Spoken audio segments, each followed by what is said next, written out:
menambah harus konser ketika sebelum pandemi dengan harus konser setelah pandemi, ada perbedaan nggak sih? Karena ini udah apa ya? Karena pandeminya kita udah sangat terbiasa ya dengan segala protokol-protokol yang kita harus jalani. Jadi aku sekarang justru merasa udah nggak ada perbedaan lagi sih antara sebelum pandemi sampai sekarang gitu. Karena orang kayak udah bisa merasakan sendiri atau udah bisa mengatur dirinya sendiri gimana protokol yang dia nyaman dan lain-lain gitu. Plus kita kan akan konser outdoor. Jadi itu juga membantu untuk orang merasa lebih aman dan lebih nyaman berada di antara banyak orang gitu. Ya, akhirnya akan terselenggara di bulan Februari. Tadi kamu juga sempat bilang deg-degan segala macam.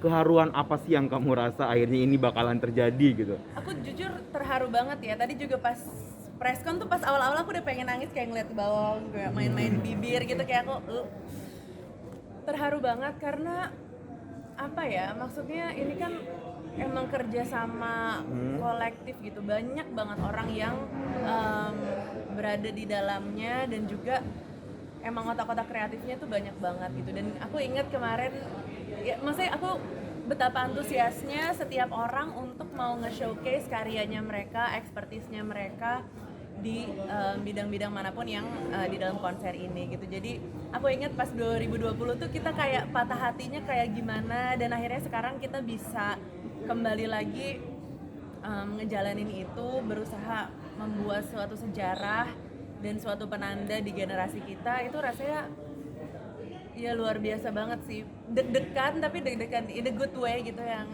very excited. Terus habis gitu semua juga up their game gitu, termasuk dan terutama aku gitu, kayak aku udah mulai persiapan vokal. Jadi aku udah les vokal sekarang seminggu 2 kali. Terus juga aku persiapan fisik, stamina yang tadi aku bilang.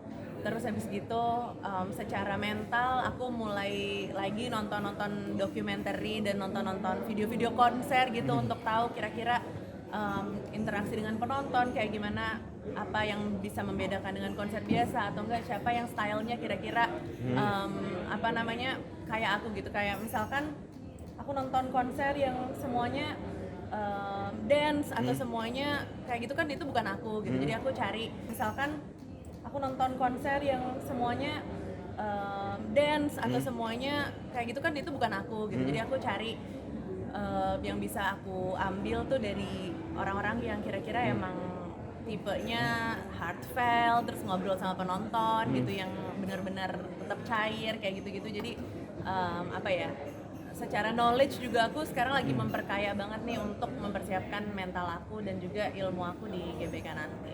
Yang ngomong-ngomong soal dokumenter tadi, apakah konser ini akan menjadi bagian dari film dokumenter seorang Raisa ke depannya? Kita mendokumentasikan ya dari mulai 2020 ya, dari segala macam itu kita dokumentasikan. Ya nanti jadinya jadi apa kita lihat aja, bisa kita jadiin apa. Tapi yang jelas ini ya, karena ini bagian dari sejarah kita juga, jadi pasti kita dokumentasikan sedetail-detail mungkin gitu. Ada pertanyaan lagi? Ya terakhir ya.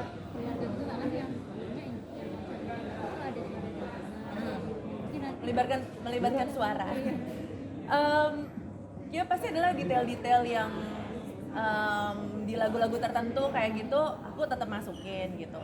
Tapi sisanya ya kita lihat saja gitu. Karena ini kayak lebih ke selebrasi kita as a show industry dan music industry gitu. Jadinya aku juga pengen nge-showcase itu gitu. Tapi untuk yang waktu itu lagu Jangan Cepat Berlalu, pasti karena itu emang lagu yang sangat emosional dan sangat pribadi buat aku, pasti aku masih akan include itu gitu. Oke, terima kasih teman-teman buat pertanyaannya. Thank you teman-teman, doain ya semoga show. Amin. Bismillah ya. Oke, selamat menikmati